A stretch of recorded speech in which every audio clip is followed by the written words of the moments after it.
This is an important announcement for anyone thinking about advertising here on Everyone Loves Guitar. We've experienced incredible growth. We currently have over 82,000 monthly listens, and I would anticipate cracking six figures in the next few months.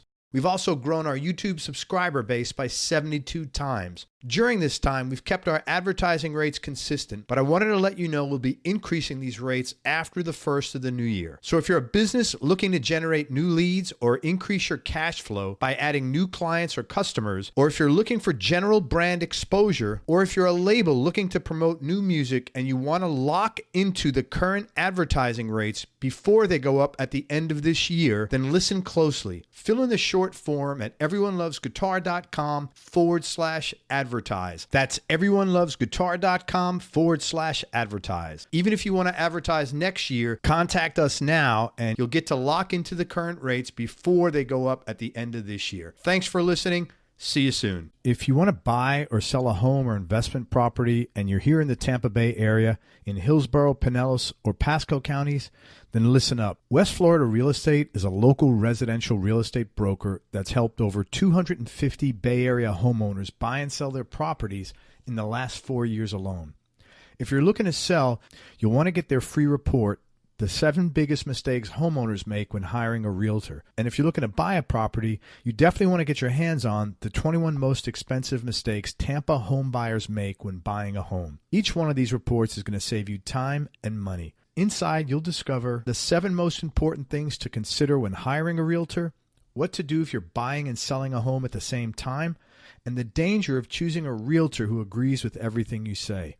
To get your hands on these free reports, head on over to westfloridarealestate.com.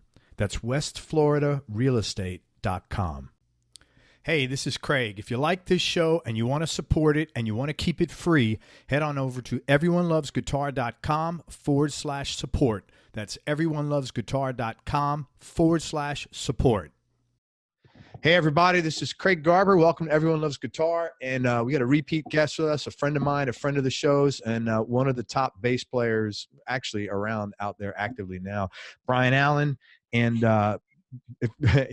check out Brian's interview that we did a while back, but he came out with a new record now, and I really want to turn you on to it. I listened to it. It's great. He's honestly, I was just telling him when I was in Nashville, he was playing on a gig, and somebody I was with there said, well, hell, it's Doug Bossy, who's a great musician, said, who is that guy? He's like John Coltrane on the bass. So if, you know, Brian's the man, and I'll read some of his credits. But one of the most successful first call session players in Nashville. Like I said, he was on the show before. I really want to like you to check out his interview. Just to give you like a little bit of refresher of some of the people he's played with, just like the last couple of years alone. He's played with Chris Shiflett from the Foo Fighters. A Star Is Born. He did the soundtrack. He's played and toured with Robben Ford, and he's doing so again on and off now. Terri Clark, Shooter Jennings, Beth Hart, Brent Cobb, Mary Chapin Carpenter, Keb Mo, Jamey Johnson, and he's also a member of Jonathan Davis, the lead singer from Korn, Jonathan's solo band. And I saw Brian when they were down here. Just amazing. He was playing stand-up bass on that gig, which was awesome. What's interesting is that Brian very often plays with another first call drummer, part of the rhythm section, Wes Little, and they're always they wind up being hired together often on gigs just because they've played so much. They're actually known as one of the tightest rhythm sections in Nashville.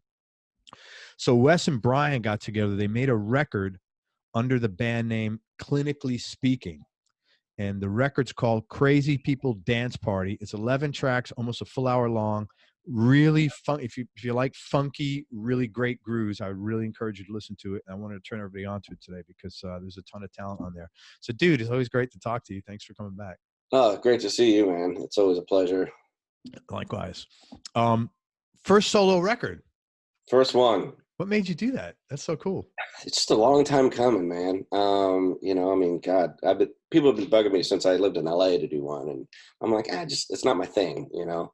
But really, the way this kind of came together was Wes and I were basically start jamming at sound checks with Robben. You know, I remember the first idea we had kind of came together. I think we're in Germany, this little town, and you know, we just had plenty of time to kill, so we just started working on a groove, and that's how the whole album starts. Is actually with that sample. of that Oh. first jam that we did, and it's all, affected and everything, so it's kind of hard to decipher what's going on, but that's kind of, we did that on purpose as an effect intro to the album, I guess. That's one of my favorite tracks on the record. I'm looking at it right Thanks, here. man. That's the one the title track, Crazy People Dance Party. it just, I was listening to it going like, good Lord, only crazy people will dance to this. Oh, that's the title. I was wondering, because doesn't Nick's have a record, Boat People Dance? What is, Nick's has a record called something Dance Party. One of the tracks on his last, on the Power Triplets was something Dance Party. Yeah, I thought it was really funny.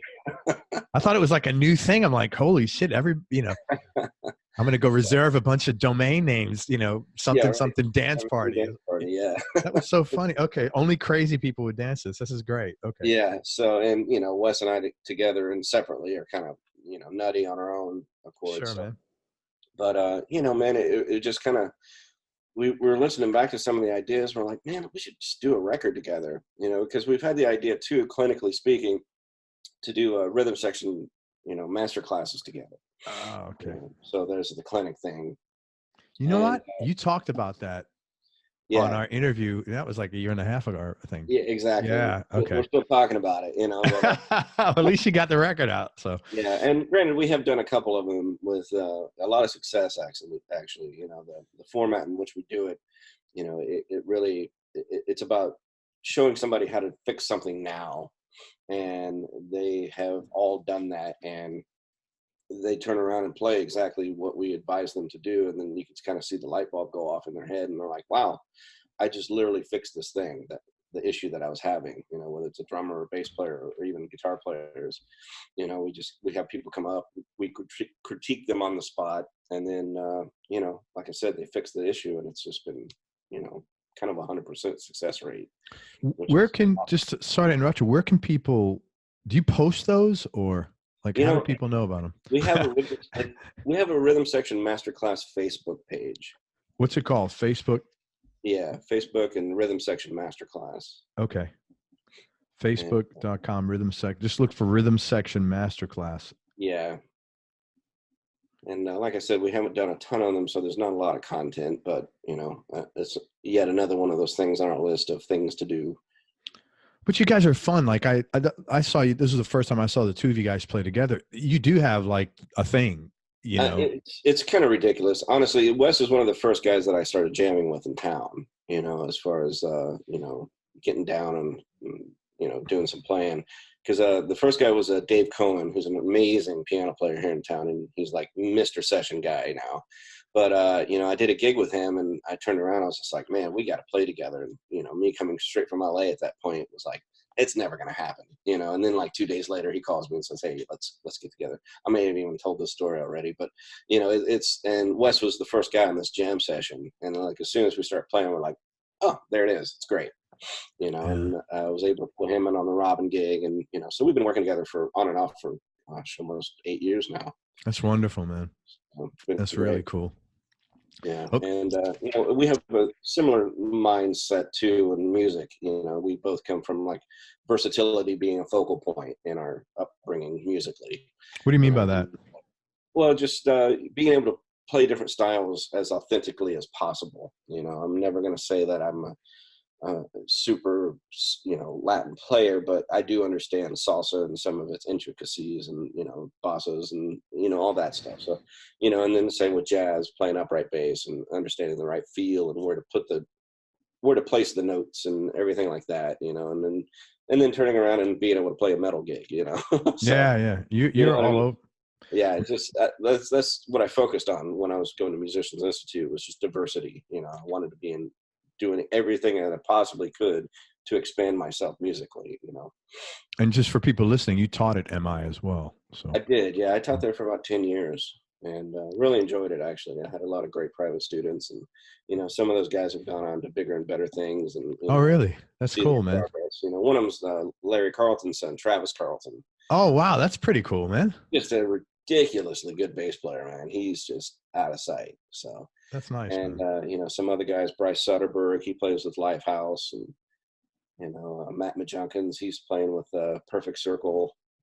So it's oh, wow. Yeah, man. Like it's just I couldn't be prouder of these guys. You know, it's so awesome to see them flourish. You know, it's like, you know, sending them out there and doing the thing. I guess I didn't mess them up too bad, you know? No, man.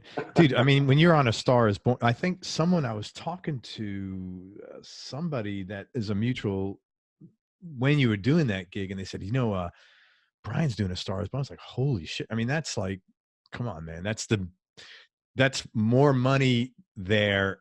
I mean, the people controlling stuff like that have all the money to get whoever they want. And they, you know, they brought you out to, that's badass, man. You know? Yeah, man, I'm very blessed, you know, like you know, and I contribute a lot to the producer that I work with, Dave Cobb. You know, I met him in Los Angeles, and the first thing we did there was the Jamey Johnson thing that kind of hit big. That hit huge, yeah. Yeah, so then once we moved to Nashville, bigger and better things keep happening, and you know, he's affiliated with the people now that do that. We actually just did an Elvis soundtrack. There's That's a new cool. album coming out soon, so we just did the soundtrack to that. That's wild. Yeah, so hopefully that'll be another thing. Yeah, man, I'm sure that'll blow up. Yeah. Everything else. It's so funny how like everything old is like really, it's kind of coming back around now. Shining now, yeah. And it's early Elvis stuff. It's like, you know, they're going around the clubs and watching like you know, all these young artists perform, which influenced him, you know. So it's kind of about his influences and all that, you know.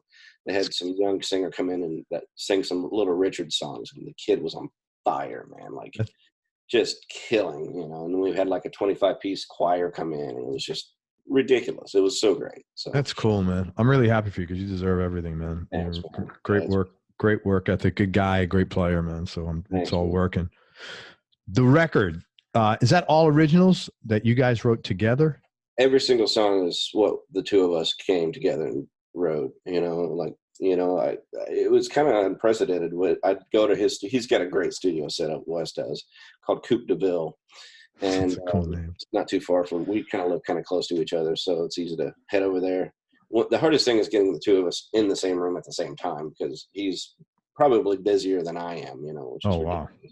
Yeah. So he's always working, but we would always set a day aside and say, okay, we're writing today, you know, and sometimes we'd have a couple ideas in one day and then we'd refine it another day, but everything came together pretty quick once we did start the flow, you know, of writing a song. We'd get a verse, a chorus, a bridge, and, you know, figure out solo sections and this, that, and the other. You know, we definitely decided to make it an instrumental record, except for the last song, you know, some vocal on it, which is Wes's wife, Britt Savage. Oh, I was wondering about that. The vocals are great on there, man. Is she a professional singer?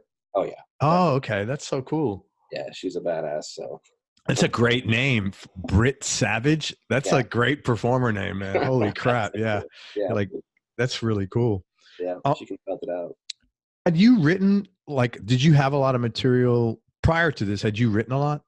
You know, over the years, I always like to write with somebody else. You know, I've never been one to sit down with my laptop and put a guitar part down, put a bass track down, put a, you know, loop or whatever. I've always liked to, like, just work off of somebody else's energy and ideas and everything. And it's always created a better workflow for me. That's great. You know? And so any chance I've gotten to do that, I've done that. You know, I was music director for a country band called Miss Willie Brown, and we had co-written a couple things and with that. And then, you know, just in the past, getting together, collaborating, you know. That's great. You know, but you know, you always hope for that one to stick, but I'm still waiting for that. But this record's just kind of like, this is just what's in our head at the moment. Let's throw it down, and you know, because every song's a little different from the other. It's not like a cohesive. It's not just a funk thing or a fusion thing. No, you know? We threw the one Latin tune in there. You know, it's like, so it's just kind of all over the place, but that's okay. We're fine with that. You know.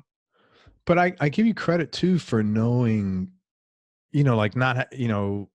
Like, I like collaborating is what you said, you know, I find it's better like that, you know, than not as opposed to, well, I want to write a song, you know. Oh, for sure. I just think that's a very mature, you know, again, serving the song attitude that you have. It's so cool. Yeah. What was the best thing about you guys playing together on your own music versus you're always playing together to support an artist? The funny thing about it, I think we're more satisfied with the writing aspect of it than the actual performance. I totally get that, man. You know, because we actually did it backwards, man. Like, we didn't even play together. What do you mean? When we tracked it, So we'd come up with an idea. We'd throw a click up. Wes would throw like a scratched drum part down, just something generic. And then I'd go in and I'd cut the bass part. And then we would chop it around, like see what worked form wise. And, you know, and then we'd like, okay, now we have the form. So then I would go in and do a final bass first. And then he'd come in and play drums on that.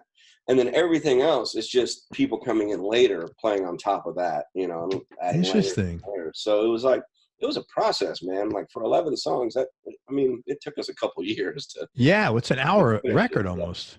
Yeah. So, you know, and we had some great people come in and play, you know, but a lot of it was like, you know, he would like play a little Rhodes part, and I wrote a lot of stuff on guitar. Like a lot of the melodies I wrote on guitar. You know, I didn't even know you play guitar, man. I didn't either. And I still wouldn't say that I do, you know. It's just, I actually wrote which one was it? I actually played the melody on guitar. You had some good guitar lines on the thing I was going to ask you about. Thanks, on the record. Yeah. You know, melody wise, I thought they were pretty funky. Like even the first track, it's like, it's pretty. The whole record's funky, man. Yeah, cool. Thanks. So I think that's the underlying theme, you know, throughout, is that no matter what it is or how weird it gets, there's a feel to it. You know what I mean? Like there's something you can kind of get into, you know. And it wasn't, I understand what you're saying about, you know, some of this, some of that, but it wasn't completely incongruent, you know, because sometimes you listen to a record like, and I'm not picking on anybody in particular, but a guitar player makes a first record. They're primarily a session player, and it's more like a business card. Hey, here's my flamenco track. Here's my metal track. Here's I can shred. Yeah. And sometimes it isn't very congruent. I understand what you're saying. There is different genres, but it flowed pretty well. You know, to be honest with you. Yeah, it wasn't like I wasn't listening to it and like obviously I recognize, oh, this is a blues. It flowed well though. It wasn't, you know. Like I know you guys took effort putting the structure together. It's not like you fucking threw a bunch of index cards in a poll and said, "Okay, this one's next." You could tell it wasn't, you know, it was designed properly, man. So right on, man. Yeah, it was a fun process. I mean, I don't know if we'd do it the exact same way again, but you know, it was just kind of a timing thing for us, and then a timing thing to get other people too. So you know, I mean, next time we may have more like a core band. Yeah. Try to play together. So just a thought, you know.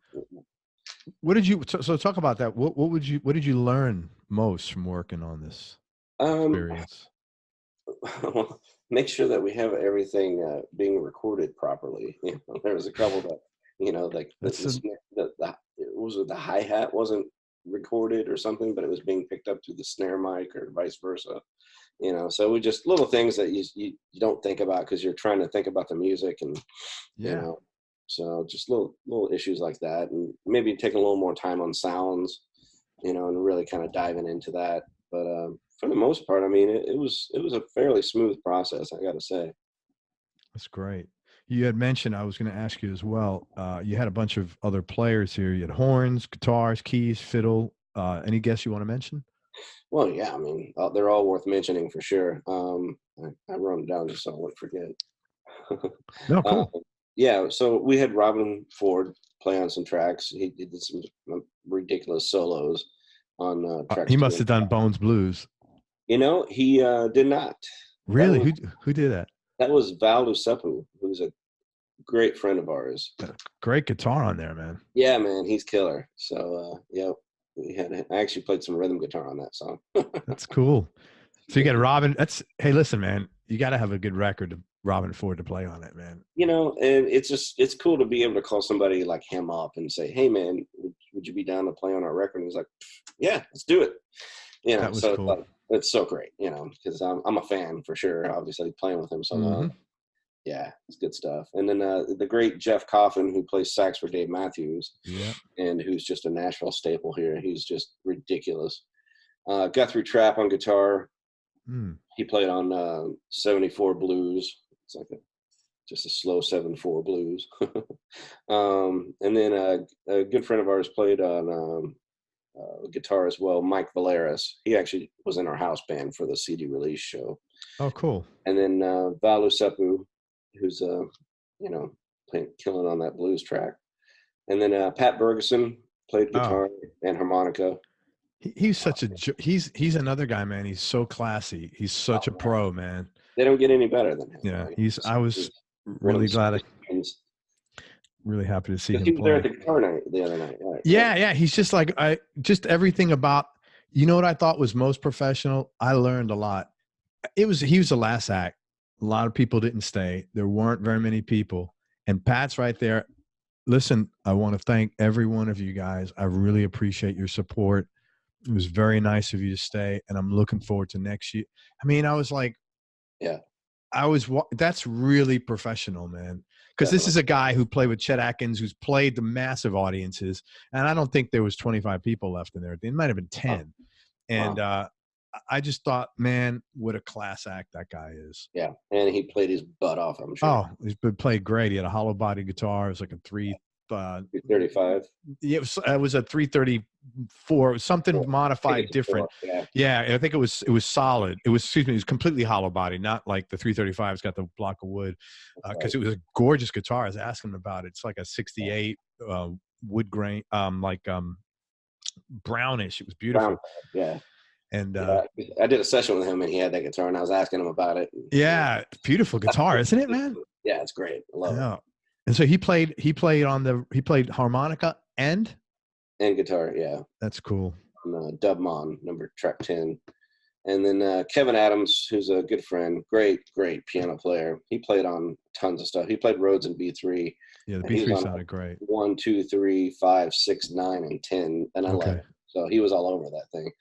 And then another great keyboard player we had is Dane Bryant, came in and plays a B3 on 4 and 6, and Charles Treadway too, who played with Pat that night. Yeah, he was awesome, that dude. Oh my God. Yeah, I hate to love him because he kicks a lot of bass. You know, people do a lot of trio gigs with just him and no bass player because he's got it covered, man. He was a monster, that guy. I think he's got a record coming out or something like that. Oh, does he? I didn't know that. Yeah, guy talked to him briefly. Yeah, very nice guy. Yeah, man, super great. And then on the Latin track, we had Giovanni Rodriguez playing percussion, and then Alex Rivas on piano on our Latin track, and Ernesto Lago on the violin. I gotta say, instead of fiddle, because sure, when it's Latin music, it's a violin. Yeah, I get it, man. I get it. You gotta be urbanly correct. When in Rome, man, I get it, man. Yeah, and then Britt Savage did the vocal on the last track, the Dumb Thumb thing. Because we're like, that song in particular doesn't have a melody on it. It's just a track, and we're like, what could we do to make this really ridiculous at the end? We're like, let's have a gospel choir. So she just did all the parts, Oh, wow. Yeah, she just killed it too. She did great. Yeah, unbelievable.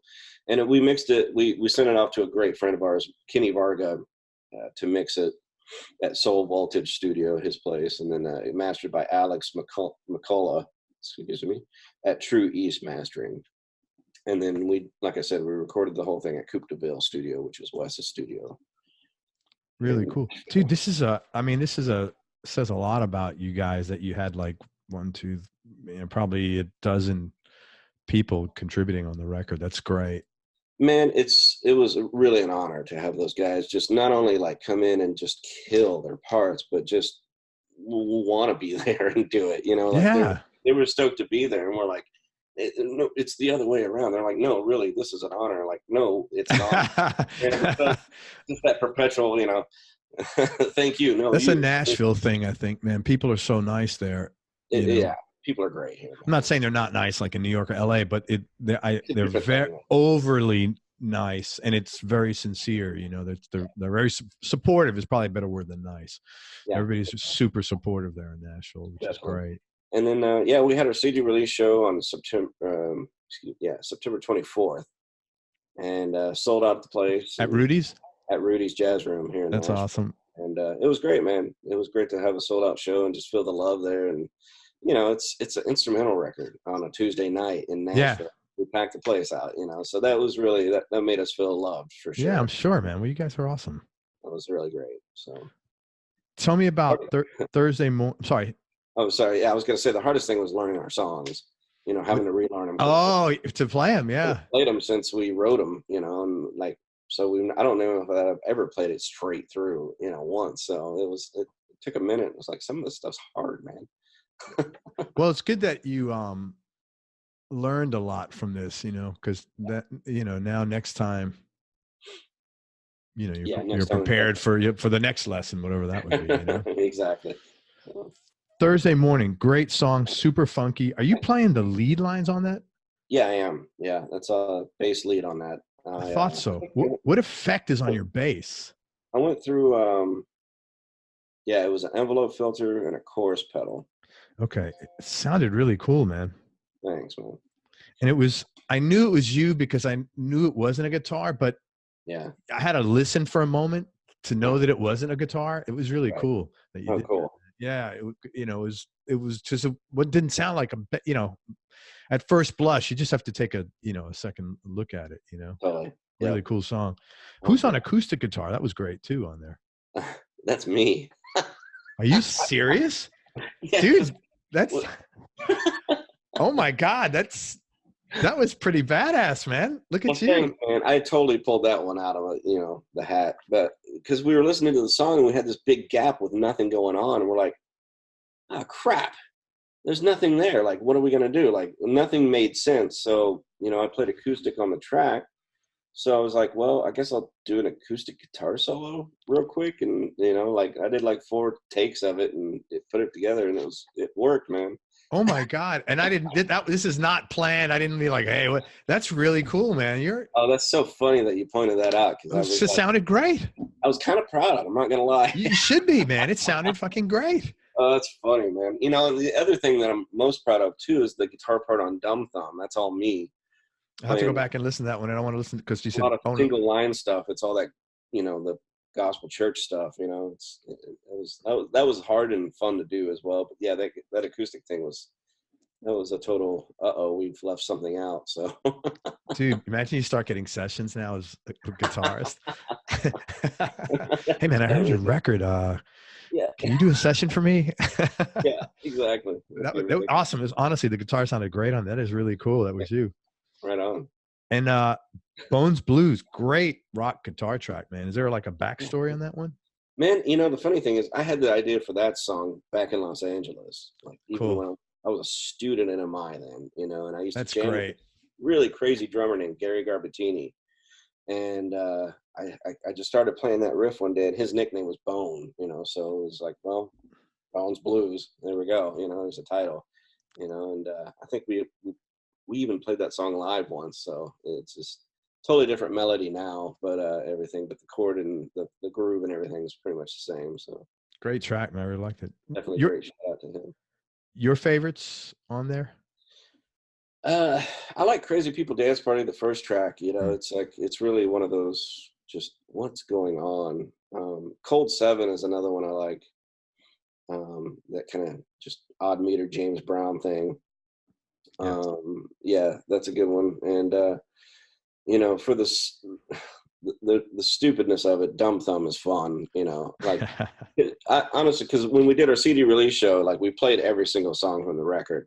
And you kind of figure out which ones work live better than others, because like I said, some of them don't even have melodies. They're just grooves, so we might change some of that up for the next show or something, either add a melody or not even play that song. You know what I mean? So is there another show scheduled? Not at the moment. We're just kind of doing our thing right now. It's like this week has been like, I've been in the studio with Lori McKenna, actually. We're doing another record for her.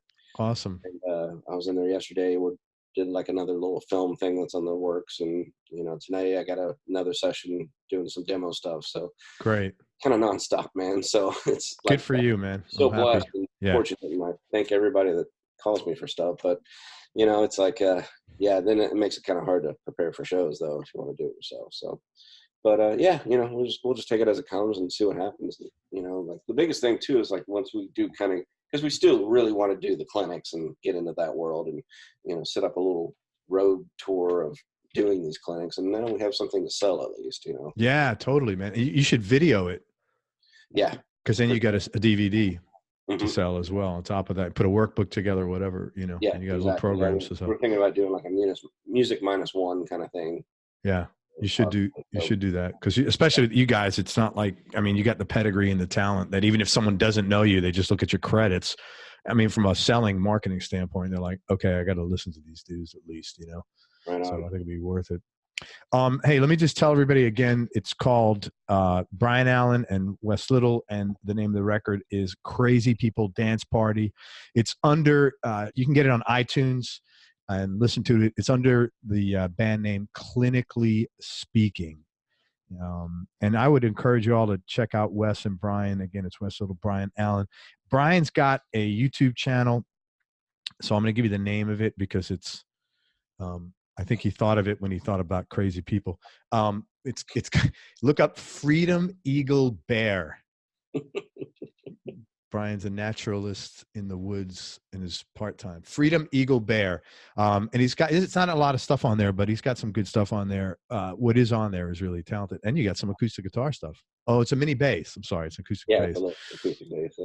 Yeah. Few things. Also, go to Facebook and follow Rhythm Section Masterclass so you can see Brian and Wes. You want to talk about your basses? I know you have a great relationship with Michael Tobias. Oh yeah, man. Yeah, I hooked up with them about 4 years ago at the Summer NAMM show here in Nashville, and we immediately kind of became like this family relationship with Michael and his son Daniel. They're just two of the sweetest human beings I've ever met in this industry. And, come to find out, the more luthiers I talk to that are kind of up and coming and have even been established for a while, they look at Michael Tobias as like that guy that they're all kind of, trying to keep up with. And, or I should say that he kind of sets the standard, Sure, as far as quality and everything. So everybody just kind of looks to him as really being an icon in the industry. And again, just one of the sweetest people you'll ever meet. And, for me, like growing up, I've always wanted a Tobias bass, and they've always felt the best to me because they have a pretty thin neck on them. So, and the sound, the tone and everything has just been killer, but, as a student, funds are a little tight. So, yeah. But finally, I got to meet him at the NAMM show, and we were talking, and, luckily for me, he was a big Robben Ford fan, so that kind of, that broke the ice, so we just kind of kept talking from there. And then, I got my first bass from him was the Saratoga jazz bass 5-string. And I immediately just put it through the trenches, and, threw it in the studio, threw it live, and, it's ridiculous bass. I mean, I A-beat it with my old vintage jazz bass and couldn't really tell the difference in tone, cool. So it's just, and then now I'm up to 4 of them. What was that one you had at Nashville? Yeah, that's the newest one. It's a 6-string MTD. That was gorgeous too, man. 35, 24. It is a beast of an instrument. It's huge. It was massive. Yeah, but it was a guitar show, so I was like, well, I'll bring a 6-string bass guitar. Yeah, and this isn't a town really that you see those kinds of instruments very often. No. This is very much a Fender jazz bass and P bass town, definitely a P bass town. And, which I do have, and I play all the time and record with. And even Michael told me, he's like, hey man, like I've never signed anything with him as an artist, but, I said, as much as I can, I will play your basses, and especially live. I kind of have no reason not to, but he was just like, it's realistic. This is Nashville, especially. I know that you're not going to just play my basses, and that sentiment alone was like, okay, we're going to get along great. Because he understands, he knows exactly what's going on. It's just like, it's like, I can't take my 6-string bass into an Americana session and say, okay, let's do this. I could, but, it's like, they want to see a P bass with 4, flat wounds on it. Sure. So, and that's what you bring. So he's very understanding, very cool. And, any chance I can promote him, and, not that he needs it, because everybody knows Michael Tobias and his basses, but, I just can't speak highly enough about either him or his instruments. They're truly, for me, like that's kind of the top that it gets, Very cool. because everybody thinks Federa and all this stuff, but they're right there with them. I mean, if not surpassing that company. Not to talk shit about Federa, but I'm an man, you like what you like. Exactly.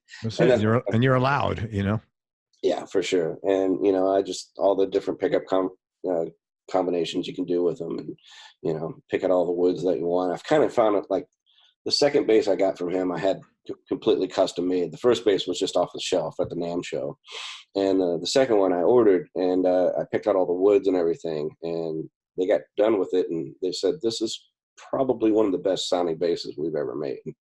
I'm like, oh man, whoa, okay, cool. So now that's that wood combination's really kind of become a staple, with a lot of people. For your other for other people, yeah, okay, okay. They'll tell them to check out what I've got, and they're like, dude, where's the Brian Allen? We need the Brian Michael Tobias, Brian Allen. But seriously, man, we need it. Yeah, that would be cool, but I don't know. It's nothing different, man. It's just like I'll just put my name on it, My signature bass. Yeah. Boom, boom. Yeah, man. Yeah, I've never been hung up on that, like the signature bass thing. I'm just like, man, I just play what I like, and if it sounds good and feels good, then that's what we're doing. So, very cool. It's all good. So Michael Tobias out of Kingston, New York. Also, masterclasses. Check out facebook.com and look up Rhythm Section Masterclasses. The record is Clinically Speaking. It's under the name of the band, Clinically Speaking, and it's Crazy People Dance Party. It's Brian Allen and Wes Little, and you can check out both of those guys online as well. And also, Brian is available he's doing a ton of in-home studio tracks. So if you want to check him out, is there like social media? How should they get a hold of you? Yeah, Facebook's always good. Instagram. My Instagram is Brian Allen 16. Cool. And then Facebook, I don't even really know. Just get a hold of him on Instagram, Brian Allen 16. If you're looking for studio tracks. My website's just god awful, which you've seen. So his new website will be coming out soon. You could just look up Brian Allen Bass, but not now. Give it a month or two. Yeah, which there is a contact. Like if you do download the Flash player, like it wants you to, it's embarrassing. But yeah, there is a contact through that as well. That works. Yeah, and there's no viruses in the Flash player. Don't worry. And that's it, man. Hey, I really enjoyed the record. I was really happy for you that you came out with one, and I'm looking forward to the next one. And I'd love to, man. And if you could ever see Brian play, he is a beast, man. Honestly, it was so cool. I'm glad I got to see you play. It was awesome, man. It was really cool. It was really, like I'm not a guy's up on stage with people, so it was really cool to be like on stage watching everybody and or right off stage, It was a very nice experience, I guess because I knew people that if I didn't know anybody, I'd been like, what the hell am I doing here? But it was cool. There's there is an energy there. Oh yeah. And I could understand more it's like being pregnant. You can't imagine what it's like being pregnant unless you're pregnant, right? I can't imagine what it's like being a musician, but I did feel the energy up there. It was different, and it was really nice, and I could see the enjoyment out of doing it. I imagine Well, you were up there while people are setting up and everything, so there's a thing with that too. It's like, I got to plug all this crap in and move this over here, and and like all this crap happening, and then all of a sudden it's like, okay, now we got to play music. It's a lot of work too. I really, you don't think of these things. Everybody thinks, someone said, I think the perception is they don't do this. Someone said, I'm sure the people listening to this know because they're musicians, but I think the general public is like, oh, they just come on stage. It's nothing remotely like that. Not when you're playing in town, like the little shows. It's like, you're doing it all, it's like. It's a lot of work. That's why I'm really glad I'm not a drummer. Yeah. They get it the worst, man. Well, Wes, we had to wait like 30 seconds because his kit, there was something going on there, I think, or something like that. Yeah. There's so many little moving parts there, man. Like anything could go wrong. Yeah. So. Yeah. And then it was somebody else was, right in that spot just a few minutes before that. So it's not like he had everything laid out. So it was, exactly. So yeah, it's like somebody setting up your guitar completely wrong, and then you have to readjust everything, in 30 seconds. In 30 seconds. Yeah. Well, hey, listen, man, much success with the record. Everybody, please check it out. It's Brian Allen and Wes Little. The name of the band is Clinically Speaking, Crazy People Dance Party. If you like funky grooves, man, you'll dig this record. If you like great playing, you'll dig this record. And makes the debut of Brian Allen on acoustic guitar. I think we got something going here, man.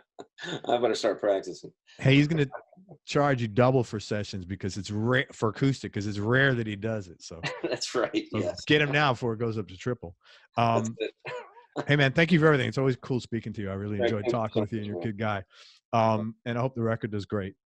Thanks, man. Thank you. Everybody, thanks for listening. If you enjoyed this, please share it on your social media channels with your friends. Please support Brian and what he's doing. Really cool record, Brian and Wes, Clinically Speaking. Crazy people dance party, because we're all freaking crazy anyway. Don't forget to go on to everyonelovesguitar.com, sign up and enter your name there so you and I can connect. And most important, remember that happiness is a choice, so choose wisely.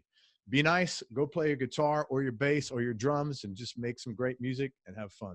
Till next time, peace and love, everybody. I'm out. Thank you, Brian. Thank you.